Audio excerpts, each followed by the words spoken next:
Are you thinking about getting an accessory dwelling unit? What is an accessory dwelling unit?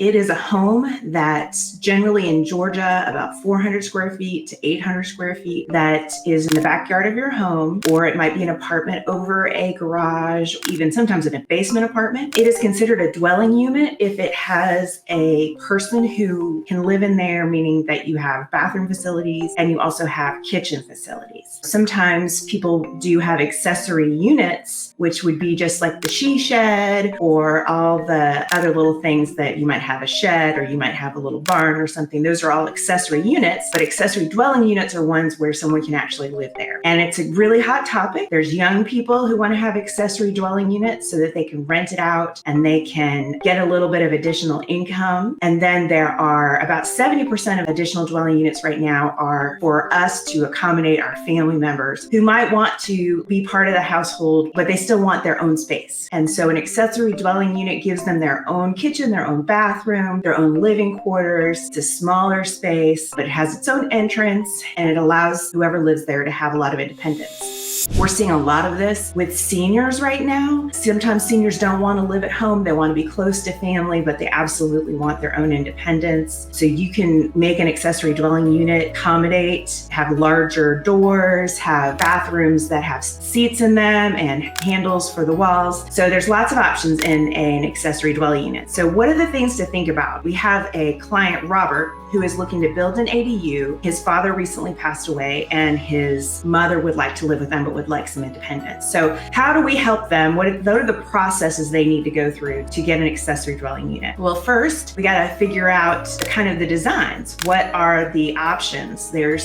16 different options that you might have in terms of different kinds of spaces that would accommodate your mom. So let's look and see what would be ideal. The second and the most biggest challenge is, what will the county let you do? Every local municipality has different rules and regulations about what you can build and what you can't build. And that's the hardest part. Right now, things are changing in the Metro Atlanta area. Right now, there's lots of places where you can build an accessory dwelling unit, but there's lots of counties that have a lot of specific rules. The most important thing is that the next step is that you work with someone to fully understand if you can actually build what you want to build on your property. And then next is financing. We're going to hold your hand through this at Benchmark Mortgage. We have 4 or 5 different options for how you can finance your accessory dwelling unit. As you're starting this process, feel free to reach out to us right away. We can connect you with builders. We can help you understand the permitting stuff. And then of course we can talk about how do you finance that accessory dwelling unit, and also some tips and tricks about how we can make it more affordable for you.